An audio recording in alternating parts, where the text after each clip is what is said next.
अस्सलामुअलैकुम viewers, I am Khurram Ikram. Welcome to all of you on my YouTube channel Crick Chat. मैं उम्मीद करता हूँ आप सब खैरियत से होंगे। आज की वीडियो में व्यूवर्स हम बात करेंगे पाकिस्तान के इमर्जिंग टैलेंट के बारे में, यानी कि वो कौन से प्लेयर हैं जो फ्यूचर में पाकिस्तान को रिप्रेजेंट कर सकते हैं और ज़्यादा चांसेस हैं कि जो बांग्लादेश के अगेंस्ट सीरीज़ आने वाली है अगस्त में, आप उनको वहाँ पर डेब्यू करते हुए देखेंगे। और ये प्लेयर्स हैं जो इस वक्त यानी कि पाकिस्तान शहीन को रिप्रेजेंट कर रहे हैं, जो बांग्लादेश के ए के अगेंस्ट मैच खेल रही है और इसमें बड़ी शानदार कारकर्दगी दिखा रहे हैं। व्यूवर्स, हम जब इनको ये कह रहे हैं कि ये इमर्जिंग टैलेंट है, तो ऐसा नहीं है कि सिर्फ इस मैच की बेस पर कह रहे हैं कि जिसमें इन्होंने अच्छी कारकर्दगी दिखाई है, वो भी आपके साथ शेयर करेंगे और इन प्लेयर्स के इंडिविजुअली फर्स्ट क्लास और लिस्ट ए कैरियर भी आपके साथ शेयर करेंगे कि जो इन्होंने अभी तक खेले हैं, ताकि उनको आपको अंदाज़ा हो कि ये लड़के कितना बेहतर परफॉर्म कर रहे हैं डोमेस्टिक में, जिसकी वजह से हम ये समझते हैं कि ये आने वाले जो मैचेस हैं पाकिस्तान के, टेस्ट के, ओडीआईज़ के उस और T20 के, ये उसमें रिप्रेजेंट करने की अहलियत रखते हैं पाकिस्तान को। तो मेरे साथ हैं आमिर। तो सबसे पहले मैं आमिर से कहूँगा कि जो प्लेयर्स हैं यानी कि जो इमर्जिंग टैलेंट में, तो पहले तो मैं आपको उनके नाम बता दूं कि जो हम समझते हैं कि आने वाले वक्त में पाकिस्तान को रिप्रेजेंट करेंगे। वो हैं कामरान गुलाम, मोहम्मद हुरैरा और साहिबजादा फरहान। ये तीनों लड़कों के अंदर टैलेंट है। तो मैं आमिर से कहूँगा कि वो इनके स्टैट्स आपके साथ शेयर कर दें कि उनके जो फर्स्ट क्लास स्टैट्स क्या हैं, लिस्ट ए के स्टैट्स क्या हैं, T20 डोमेस्टिक के स्टैट्स क्या हैं, और साथ ही साथ जो मैच अभी चल रहा है बांग्लादेश के अगेंस्ट, इसमें इन्होंने कैसी परफॉर्मेंस दी है, वो स्टैट्स भी आपके सामने रखेंगे। तो आमिर से बात करते हैं। आमिर, आपको बताएंगे इनके स्टैट्स।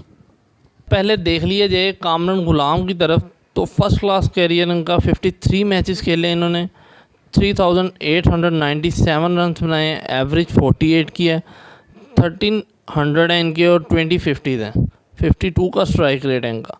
इसी तरह अगर ए का कैरियर देखें अगर इनका, तो 85 मैचेस खेले इन्होंने, 3008 रन बनाए इन्होंने, 43 की एवरेज से, 600 हैं और 20 50 हैं। इसी तरह अगर इनका T20 कैरियर देखा जाए तो 22 मैचेस खेले हैं, 1510 रन बनाए हैं, 22 की एवरेज है, 100 है, 50 कोई नहीं है, और स्ट्राइक रेट 116 का है। इसी तरह अगर बात की जाए दूसरे प्लेयर की, तो मोहम्मद हुरैरा की बात करते हैं। फर्स्ट क्लास कैरियर इनका, 34 मैचेस खेले हैं, 2860 रन बनाए हैं इन्होंने, 55 की एवरेज से, 67 का स्ट्राइक रेट है, 800 है, 1150 हैं। इस तरह लिस्ट ए की बात कीजिए अगर इनके, तो 21 मैचेस हैं, 546 रन बनाए हैं, 30 की एवरेज से, 83 का स्ट्राइक रेट है, 100 है, 150 है। इस तरह T20 इन्होंने 16 खेले हैं, 393 रन बनाए हैं, 30 की एवरेज से, और 132 का स्ट्राइक रेट है, 350 है इनकी। और इस तरह अगर इनका फर्स्ट क्लास में हाईएस्ट देखा जाए तो 311 रन है, यानी कि फ़र्स्ट क्लास में 300 बना चुके हैं ये एक। और इसी तरह लिस्ट ए में इनका 100 हाईएस्ट है।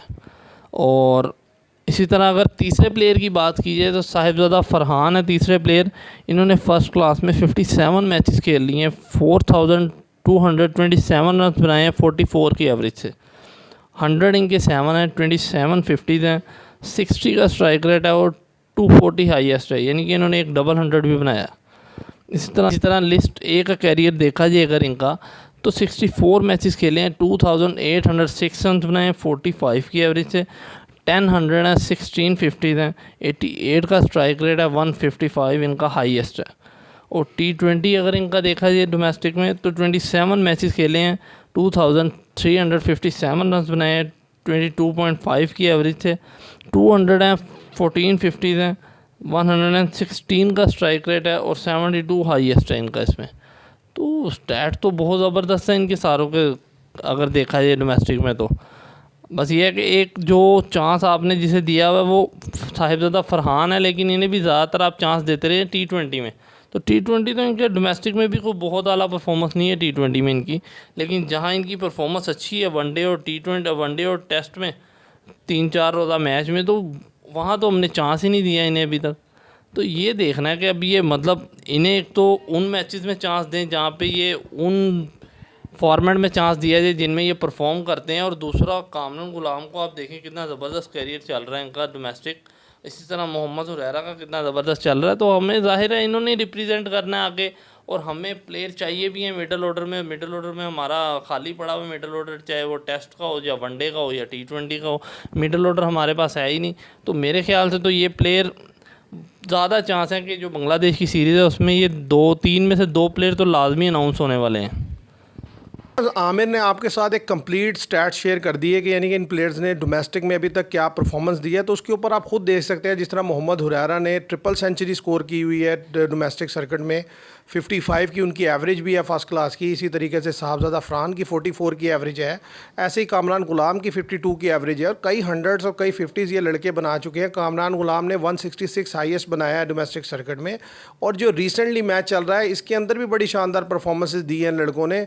मोहम्मद हुरैरा ने डबल 100 स्कोर किया है बांग्लादेश के खिलाफ जो रिसेंट मैच चल रहा है। इसी तरह कामरान गुलाम ने 100 किया है, साहिबजादा फरहान ने 50 की है।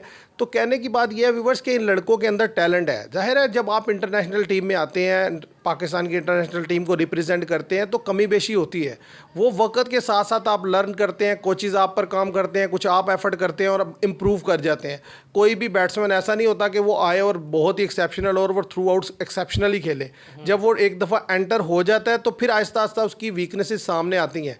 फिर बड़ा प्लेयर वही होता है जो उन वीकनेसेस को ओवरकम कर जाता है, तभी जाकर वो बड़ा प्लेयर बनता है। तो मैं ये समझता हूँ कि लड़कों के अंदर टैलेंट है। जिस तरीके से ये अभी खेल रहे हैं तो इन्हें चांस देना चाहिए बांग्लादेश के खिलाफ। और जब ये वहाँ पर खेलेंगे, रन्स करेंगे, और जितने भी व्यूवर्स आप देखें जो बड़े प्लेयर हैं इस वक्त, अगर आप उनसे पूछे तो वो सब यही बात कर रहे हैं कि लंबी क्रिकेट में प्लेयर्स को चांस देना चाहिए ताकि वो ज़्यादा देर क्रीज पर टाइम स्पेंड करें, रन्स बनाएं, उनका कॉन्फिडेंस बढ़े, उन्हें पता चले कैसे खेलना है। अब हम जस्ट T20 की बेस पर, PSL की बेस पर लड़का उठा के ले आते हैं, ये ज्यादती है। लड़कों ने आप देखें डोमेस्टिक सर्किट में अच्छे खासे मैचेस खेले हैं और अच्छे रन्स बनाए हैं, लेकिन जिन लड़कों को हम चांस देते हैं, जिस तरह T20 में चांसेस दिए, उन्होंने बहुत थोड़े थोड़े मैचेस खेले थे और जो कोई ख़ास परफॉर्मेंस भी नहीं थी। फिर हम उन्हें उठाकर जो है पीए उधर ले गए T20 खेलने के लिए, तो उनसे तो सिंगल ही निकल रही।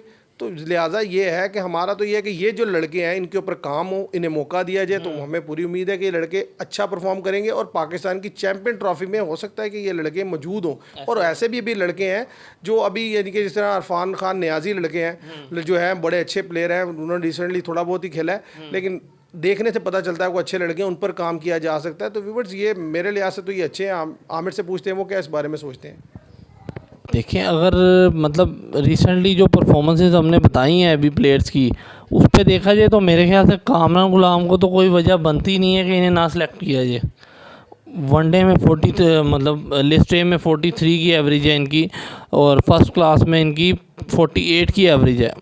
और T20 छोड़ दें, चले अभी T20 में ना आप सेलेक्ट करें, लेकिन फ़र्स्ट क्लास और लिस्ट ए का कैरियर तो इनका शानदार चल रहा है, उसमें तो लाजमी इन्हें सेलेक्ट करना चाहिए। और खामियाँ जितनी भी हैं ये सारी प्लेयरों में ही होती हैं। बड़ा प्लेयर वही है जो खामी पे काबू पाएगा। और कोचिज़ का क्या काम है, अगर प्लेयर पूरा प्रॉपर प्लेयर मिलेगा तो फिर कोचिज़ किस लिए रखने हैं। कोचिज़ ने खामियों पे काबू पाना होता है प्लेयरों की, उन्हें बताना होता है कि यार आप ये लूज़ खेल रहे हो यहाँ पे, उसको प्रैक्टिस करवाएं उस पर बार बार, और उसकी वो चीज़ पक्की करवाएं।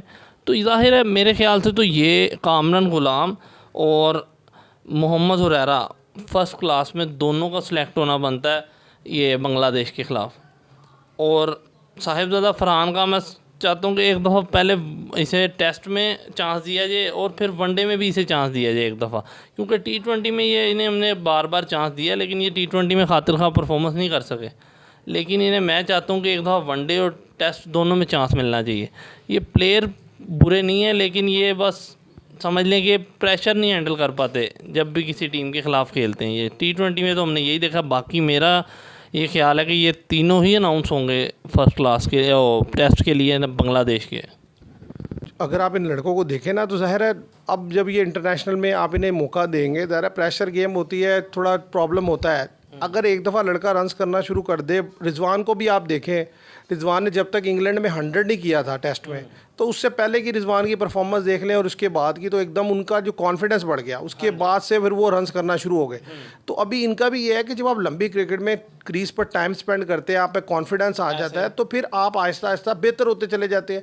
अब हमारा मसला ये है कि हम लड़के को ग्रूम नहीं कर पाते। मतलब जो लड़का जिस हालत में जैसे आ जाता है, कुछ लड़के भी पता नहीं शायद जो ग्रूम नहीं करना चाहते, और कुछ बोर्ड में या कोचिज़ में वो सलाहियत नहीं है कि उनको ग्रूम कर सकें, वो वहीं वहीं के वहीं रह जाते हैं। लेकिन कम से कम आपको अपनी जो डोमेस्टिक क्रिकेट है व्यूवर्स, मैं ये समझता हूँ उसको जो है रिस्पेक्ट देनी होगी, उसको वैल्यू देनी होगी, और जो लड़के मुसलसल परफॉर्म करके दे रहे हैं उनको आपको हर दफ़ा रिप्रेजेंट करवाना होगा पाकिस्तान में। अदरवाइज़ ऐसा नहीं हो सकता कि लड़के बेचारे डोमेस्टिक में रन्स करते रहें और आप जो है प्लेयर जस्ट PSL से उठा ले, तो ये बड़ी ज़्यादती होगी, फिर नीचे लेवल पर टैलेंट आएगा नहीं। अब ये लड़के अच्छा खेल रहे हैं, इनको मौका मिलना चाहिए और प्रॉपर मौका मिलना चाहिए। अगर ये रन्स ना करें तो ठीक है, ये दोबारा डोमेस्टिक सर्किट खेलें जाके, और जो है डोमेस्टिक मैचेस खेलें और दूसरे किसी लड़के को चांस दिया जाए। लेकिन तरीक़ेकार यही है कि डोमेस्टिक से लड़के उठाएं।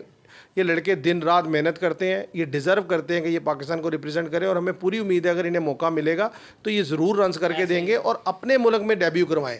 इंडिया शुरू में अपने लड़कों को हमेशा डेब्यू अपने मुल्क में करवाता था ताकि एक दफ़ा उनका कॉन्फिडेंस बहाल हो जाए, फिर वो बाहर जाके भी रन्स कर लेते थे।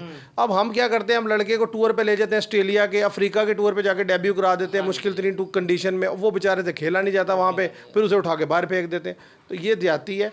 तो हम ये समझते हैं कि ये पाकिस्तान का इमर्जिंग टैलेंट है, इसके अलावा भी लड़के हैं जिन पर काम हो रहा है, तो इनको प्रॉपर चांस दिया जाए तो मुझे उम्मीद है कि आने वाले दिनों में पाकिस्तान की टीम आपको बेहतर होती हुई नज़र आएगी। तो व्यूअर्स, ये थी हमारी डिस्कशन। उम्मीद करते हैं आपको पसंद आएगी। वीडियो पसंद आए तो इसे लाइक कीजिएगा, शेयर कीजिएगा और चैनल को सब्सक्राइब कीजिएगा। Thank you very much.